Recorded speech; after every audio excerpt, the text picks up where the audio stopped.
So, Jonathan, Max, Lauren, everybody's talking about Jamie.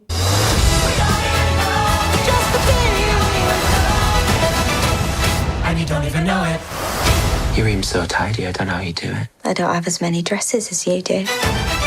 Oh my gourd, 3 intercontinental champions of cinema and music right here. Oh, wow. This movie, tell me about the first time you saw the script, you saw the play, and what it meant to you. I mean, my first encounter actually was seeing the documentary. Okay. Jamie Drag Queen at 16. I was flicking through TV and it just came on. It's about Jamie Campbell, a boy from the northeast of Britain who the opening shot is he gets off a bus in his school uniform at 16. Yeah. And the camera pans down and he says, "I want to be a drag queen," and he's wearing the most fabulous pair of heels.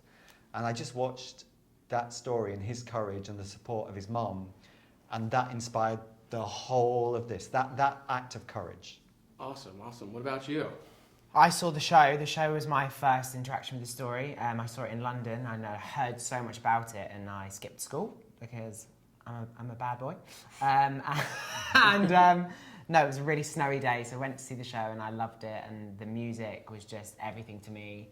I've always sung growing up, and I love how music really furthers the narrative and makes you really deeply connect to these characters, and specifically, later on in the show, that scene in the kitchen with his mum, I related so strongly to having pushed my mum away when she was trying to love on me, and that was my first interaction with it, and from that moment I sort of watched it and I thought, oh, maybe this is something I could do maybe one day when I graduate on stage, maybe that's an option for me, never thinking that maybe I would be in the film. Yeah, I saw it online on an open auditions website one day randomly and sent a video in, and then watched a recorded version of the show because I live quite far away from London, so I didn't go in to see the show or anything. And then the first time I read the script, I got sent it an hour before my audition with you, and I read it in the car on my phone as my dad was driving, and I was crying reading it, and my dad was like, "Are you okay? Are you nervous? What's going on?" And I was like, "Yeah, no, it's just really good." So that's the first time I read the script. I love the fashion element to the film and the characters. So for each of you, the fashion what's your fashion connection to cinema and theater in the industry, and what makes fashion the best thing about this? Wow, I mean, this, like you say, the fashion is so integral to, Jamie's imaginative world. We're in this club and he's in this sort of buffalo-inspired hat, and he's giving it everything. But he loves fashion, and I think fashion and drag and cinema has been, more becoming so close now. The lines, and fashion is inspiring in drag, and drag's being inspired by fashion, and cinema puts all of that stuff on the big screen for people to soak up and enjoy. So, I mean, I love the costumes and the fashion. Fashion's an expression of personality, really, and I think that's what Jamie finds it. He goes, that's my way of expressing myself, and it's often through somebody else's creativity, and we all interchange how we put ourselves out into the world. I mean, Jamie finds his own particular style, and so fashion's one way in. It's not everybody's way in, because actually Pretty in many ways is just going. I pulls quite against that and goes, I don't need that to express myself. Practicality. Yeah. All the other Year 11 classmates made fun of my sensible shoes. They were but great. Fashion creates character, right? Yeah, so exactly. Being in drag or being in a hijab does something to you that creates character. So I think fashion and costuming is so important for actors and for consumers of it to really identify to express people's identity. Perfect. And there's a great scene in the movie that involves some excellent ruby heels and slippers and shoes. So I'm a big fan of sneakers and shoes and all that. Do you all recall a time where you put on a pair of shoes or heels or sneakers and you just felt out of your body amazing?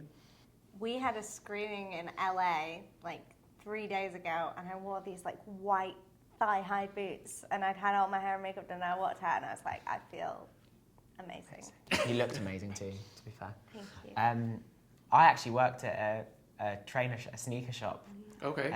before I was an actor, so me and shoes have a lovely, wonderful, complex relationship.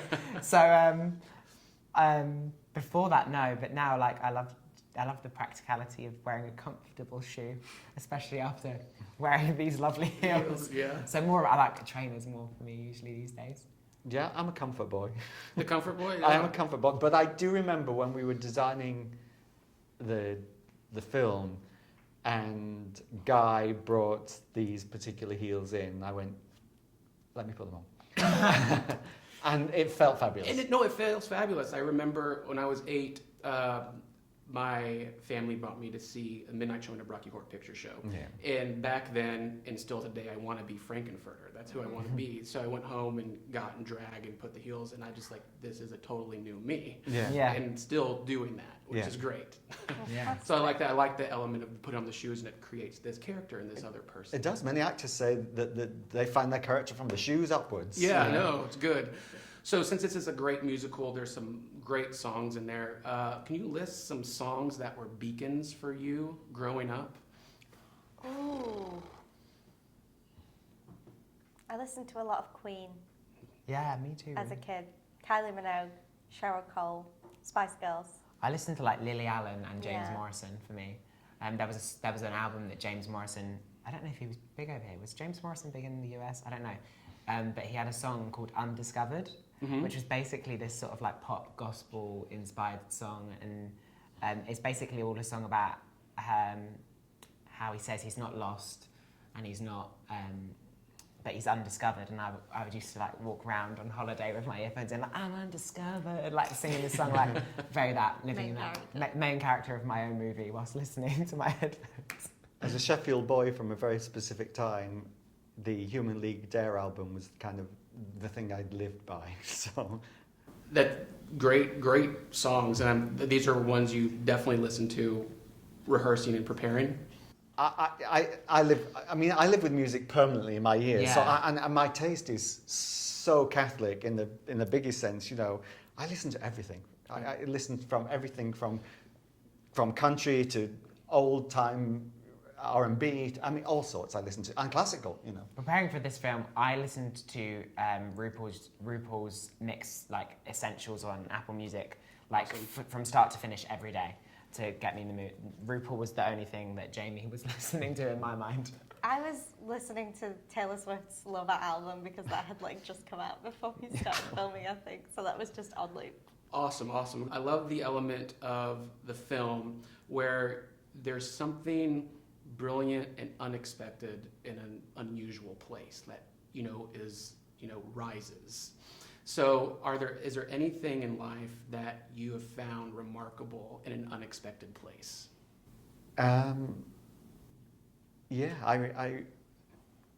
I remember the first time my dad took me to a football match, and I so was not into football, but actually in the middle, and I'm talking about the Cop in Sheffield Wednesday ground, oddly, at this big macho place, I actually found all these men who loved each other and actually were there together. And I just found it absolutely shocking and exhilarating, And trust me, they can be rough and tough places. But actually my experience as a young lad was these men together are hugging each other and loving each other. And they're all, So that was shocking to me, to learn that camaraderie in men in such a kind of masculine environment.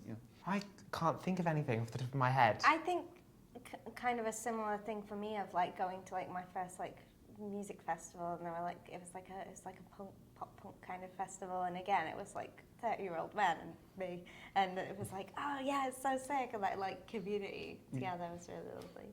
My last question for you, you're big fans of cinema and music.